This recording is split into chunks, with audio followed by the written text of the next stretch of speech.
Assalamualaikum warahmatullahi wabarakatuh. Anak-anakku yang Bapak banggakan, alhamdulillah puji syukur kehadirat Allah Subhanahu wa taala.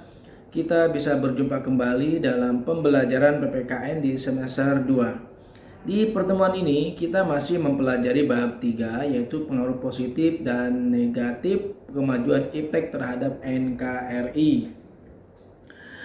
Adapun tujuan di pertemuan ini adalah Anda mampu mengidentifikasi pengaruh kemajuan ilmu pengetahuan dan teknologi terhadap negara dalam bingkai Bhinneka Tunggal Ika dan memiliki sikap tanggung jawab dan sikap selektif terhadap pengembangan dan pengaruh ilmu pengetahuan dan teknologi.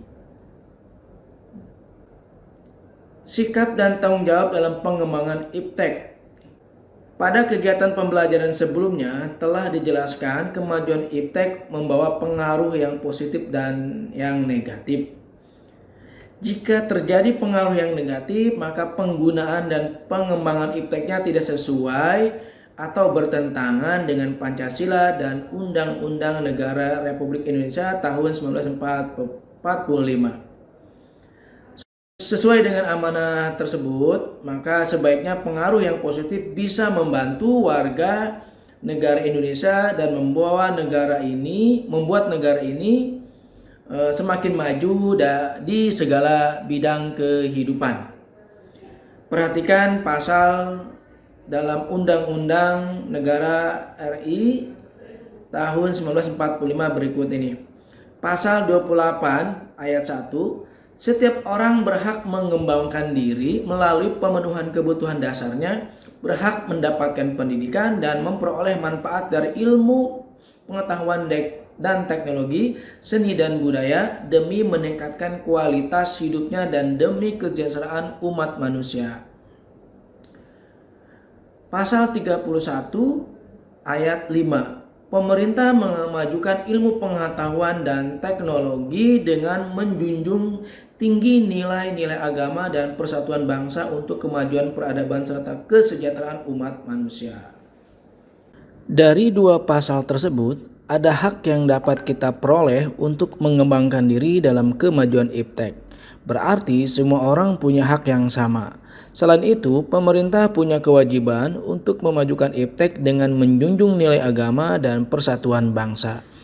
Seluruhnya akan kembali lagi kepada cita-cita dan tujuan negara kita yang terdapat dalam pembukaan Undang-Undang Dasar Negara Republik Indonesia tahun 1945, yaitu melindungi segenap bangsa Indonesia dan seluruh tumpah darah Indonesia untuk memajukan kesejahteraan umum, mencerdaskan kehidupan bangsa, dan ikut melaksanakan ketertiban dunia yang berdasarkan kemerdekaan, perdamaian abadi, dan keadilan sosial. Jadi, penggunaan dan pengembangan iptek tidak boleh bertentangan dengan Pancasila. Lalu, sikap seperti apa yang dapat kita lakukan untuk menghindari pengaruh negatif dari kemajuan iptek tadi? Kita dapat menerima pengaruh positif dari kemajuan iptek, namun kita tetap harus selektif memilih semua aspek positif agar nilai dan jati diri bangsa tidak hilang. Kita juga harus menghindari pengaruh negatif itu yang akan berakibat kemunduran bagi bangsa Indonesia.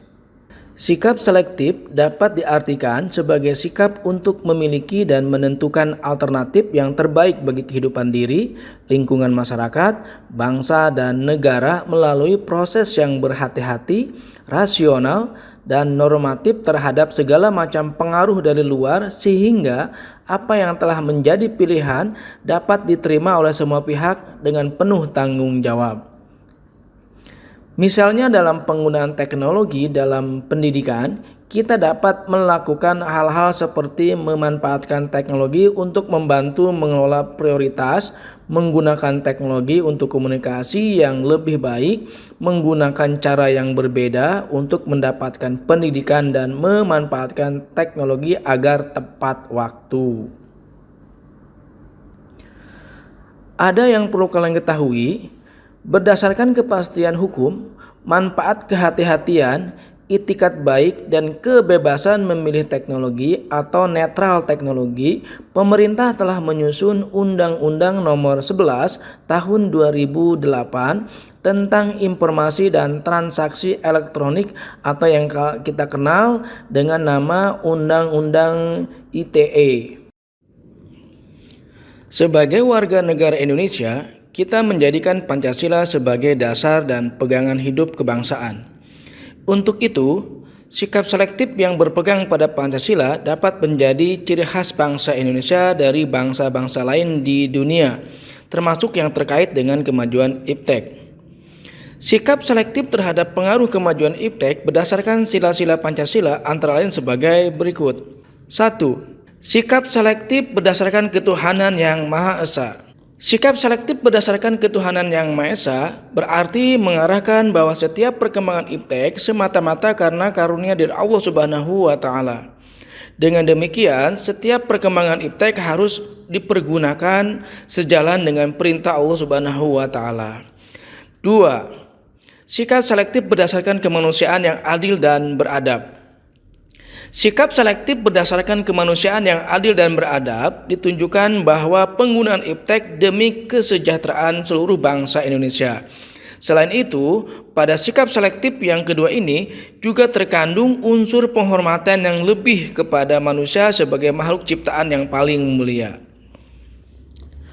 3. Sikap selektif berdasarkan persatuan Indonesia.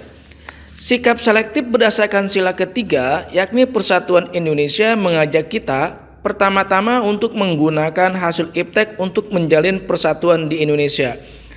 Kesadaran bahwa Indonesia merupakan negara yang majemuk baik dari sisi golongan, suku, budaya, agama menjadi dasar dalam mengembangkan teknologi juga menggunakannya, perlulah semakin bijak dengan menggunakan kesadaran kemajemukan tersebut. 4. Sikap selektif berdasarkan kerakyatan yang dipimpin oleh hikmat kebijaksanaan dalam permusyawaratan. Sikap selektif yang keempat ini berlandaskan pada pertimbangan rakyat yang dipimpin oleh hikmat kebijaksanaan dalam permusyawaratan. Oleh karena itu, sikap selektif berdasarkan sila keempat ini mengajak kita untuk ikut serta ambil bagian dalam tugas pemerintahan. Usaha yang bisa dilakukan adalah dengan menjadi pengawas segala bentuk pengembangan dan penggunaan iptek di Negara Kesatuan Republik Indonesia. 5. Sikap selektif berdasarkan keadilan sosial. Sebagai warga negara Indonesia, kita mempunyai perannya masing-masing untuk mewujudkan keadilan sosial.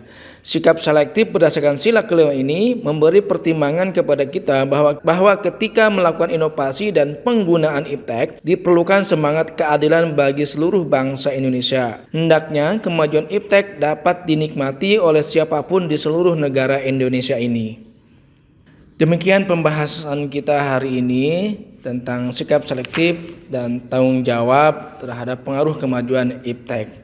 Terima kasih. Bapak akhiri. Wassalamualaikum warahmatullahi wabarakatuh.